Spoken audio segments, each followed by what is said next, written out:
Are you writing a dystopian story, novel, or play? Congratulations! All you have to do is observe everything happening around you at this moment in time in the United States. Dystopia rears its ugly head and is coming to bite us you know where. Hello and welcome back to my writing journey.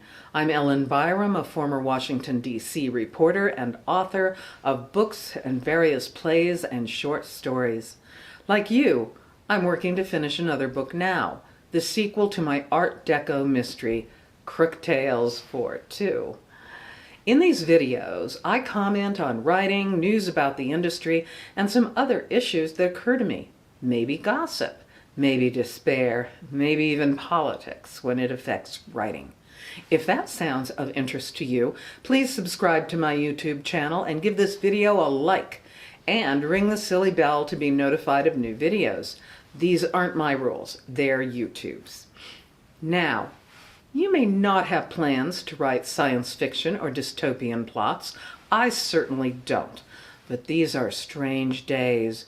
We don't know when the madman will strike again with yet another insane plan to start a war, starve a planet, buy Greenland, eradicate a whole people, and build waterfront condominiums in the Middle East.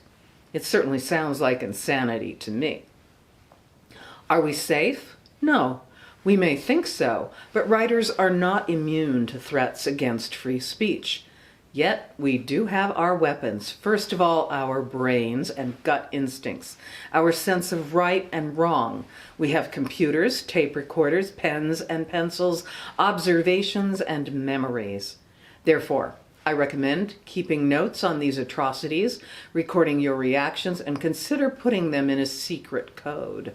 Your notes don't have to be in a complicated code because the bad guys can hardly read and write. They don't understand subtlety, let alone subtext. After all, they're aiming to kill the Department of Education, revoke child labor laws, destroy FEMA and other jobs to mock basic human kindness and decency. However, they cannot erase facts by declaring them null and void. Facts are sneaky. They will come back. That's where we come in, the writers, the observers, the thinkers. Let's talk about a code, not some boring IT code. I like to think of having fun with words in my code. My code words include the following. The malignant narcissists in power want to be praised even though they are pudgy, pasty, personally repugnant and unattractive. They are the wee Willie Winkies with gestures. See, it can be fun. Wee Willie Winky. And I don't believe sitting on a pile of money makes you prettier or more handsome. For instance, when Jacqueline Kennedy Onassis married Aristotle Onassis, I was among those who were thoroughly grossed out. I was in the camp that said there isn't enough money in the world. Unfortunately, there are those who could be bought by Onassis, and the wee Willie Winkies. The number one wee Willie Winky goes by many names, but mine is the orange Pampers-wearing poisonous pufferfish, or Puffy Pampers for short. His right hand, or ultra-far right-hand man, is the two-faced Mascarian candidate. Now you see him, now you don't. He slithers to the beat of his overlords as long as they have enough money. Morals come and go cheaply with these willies. Wee willies. Into this mix there are a couple of poisonous critters, including the South African puff adder of the muskrat family, which is cytotoxic and hemotoxic. You can tell him by his dead-eyed stare and overweening hubris, and snake-tail salute. The teal-green adder from Germany is another character in this saga.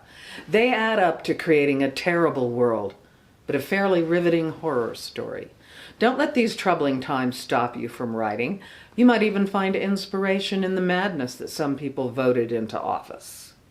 Not me. Everything the wee Willie Winkies are doing follows this mad scheme from the teal-green adder's Project 2025, which has the Mascarian candidate's signature all over it. He wrote the intro. Their playbook is a study in how to demoralize the populace and strike fear into the heart of our democracy. No matter what, keep writing. Keep telling your stories, no matter how difficult, no matter how many absurd executive directives they throw out. Executive orders are not laws, remember that. In this case, they're meant to intimidate us and make us fear them and judge how many's throwing at us.